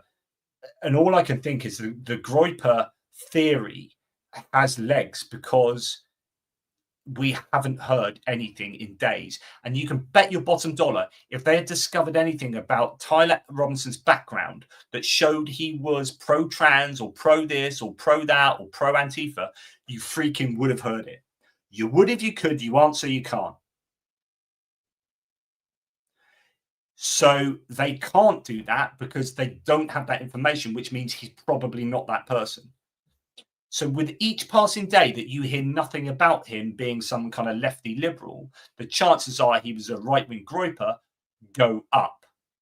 Now, we haven't heard much from the family other than some people saying that he was quite, some people saying he was quite hateful, that he was, I had heard that rumor, but I need confirmation of that. Someone who was a school friend of his at a high school was saying he was a Reddit kid. And if you're saying that I knew this kid then, and this was how many years ago, he's a Reddit kid is basically someone who's going to be living on these 4chan platforms online that are really toxic platforms, and you are an online person, so you live by memes and you speak in code, basically. So the stuff he's etching onto, they go and watch a video that I did last night or the other night on Charlie Kirk's Killer.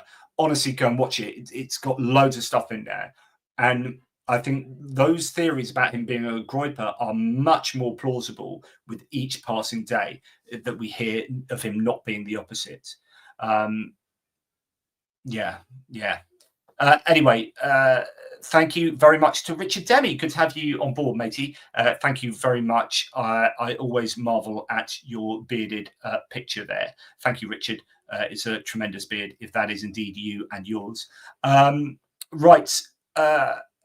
Thank you to everyone in the live chat. Really appreciate that. I see my missus got back probably about an hour ago now. I saw her in the kitchen, so I'm going to be in trouble for banging on. And I've got to take my son to football soon as well. The other one, now he started football too. It's a nightmare. It means I've got two. We were super lucky this weekend because they're both playing on the same pitches and they play for two different teams now.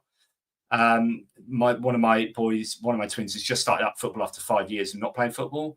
And yeah, so one's in the A League, one's in the D League, and they're going to be playing completely different places. So yeah, can't watch them both. That's annoying. Anyway, that's nothing to do with anything. So I need to take him to football, and then I need to do my English political video at some point. Might be a late one tonight. And then I need to do a mapping update as well, because I haven't done one of those in ages, and I'm fairly sure quite a lot has happened. There's lots going on around Pocross, lots going up in Sumi, and all sorts all over the shop. So probably a mixed bag of nuts up and down the front line. There are certain areas that are pretty worrying, like the Liman direction, up in the Kupiansk direction. I don't think it's particularly good for Ukraine. But then in Sumi and Pokrovsk, it's looking better for Ukraine. And so, yeah, we'll see how that goes. He wasn't doing ice hockey. Oscar was a British national champion ice dance. So he did football and rugby. Didn't give up rugby. Rugby stopped for the summer. This is like maybe 5 years ago or so. And he took up ice skating just in the summer. He's like, what should I do on Sunday? I need to do something on Sunday. So he said, can I do ice skating lessons? So we took him ice skating, and they're like, oh, wow, he's really good. And a couple of years later, he was the British national champion for his age. And that was amazing. But he has some challenges. He's on the spectrum, and he's an interesting one. And so I'm not surprised you gave up ice skating, because you basically practice,